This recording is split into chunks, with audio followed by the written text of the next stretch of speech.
Dezhi with China Central Television. I'm sorry, I got a couple of questions. First, I want to ask for a clarification. You just mentioned that UNRWA facilities has been used by Hamas and Israel military. You said that. Is that the case?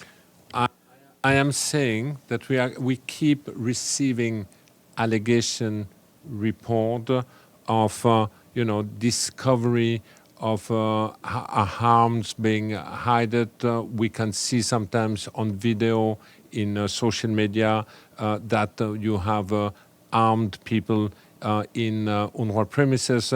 We see in some social media video of presence of the Israeli army in UN premises. So basically, there are multiple allegations and reports of UN premises being used by armed element. Oh, okay. That's also the reason why, I cannot tell you what happened, when. These are all places which have been vacated, and this is also the reason why I do believe we need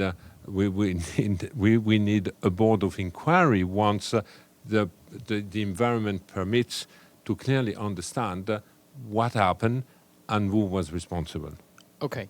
So actually, my questions are, sorry. First, obviously, you have to deal with the Israeli officials, and they are also labeling UNRWA, trying to label UNRWA as terrorist group. How would you describe the sentiment when you're talking with Israeli officers about your cooperation?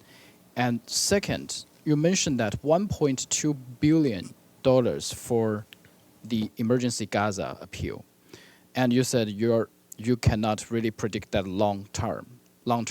But we heard here repeatedly that it's a very opportunistic operation in Gaza. So for this $1.2 billion, how are you going to spend it if you don't have a very stable or, let's say, frequent operation inside Gaza? Thank you. Right now, it's extraordinarily difficult to operate in Gaza. And I'm sure that you heard many of my colleagues who came here to describe to you the challenges due to the collapse of the law and order, of civil order, the chaotic type of environment, the lootings, the hindrances due to the military operation, the difficulties we have also in deconfliction. So the operating environment is extraordinarily difficult nowadays. Now, when we talk about an appeal of $1.2 billion, it's also based on an environment where we can properly operate. Today, we are talking about collectively from the UN agencies of 40, 50 trucks coming in an ideal environment. And if we would just, collectively try to cover all the humanitarian needs, we would need much more than that.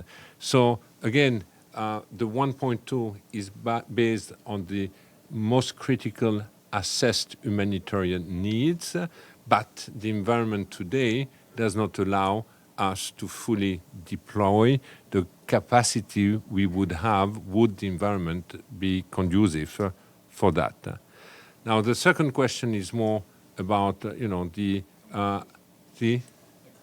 the communication between you and the Israeli officials. There is always, and I keep reminding this, two levels of communication. We have the pragmatic and operational communication, which takes place on a day-to-day basis, sometimes hour-to-hour basis, with the COGAT, with the army in Gaza. And then you have, I would say, the more political type of communication, where indeed here you have more of this, I would say, information, counter-information type of situation, allegation, smearing campaign, you say, we say, and that's the reason why also sometimes it would be good that in addition to the you say, we say, that the journalists be also present and can make their own opinion on what is really going in places like Gaza.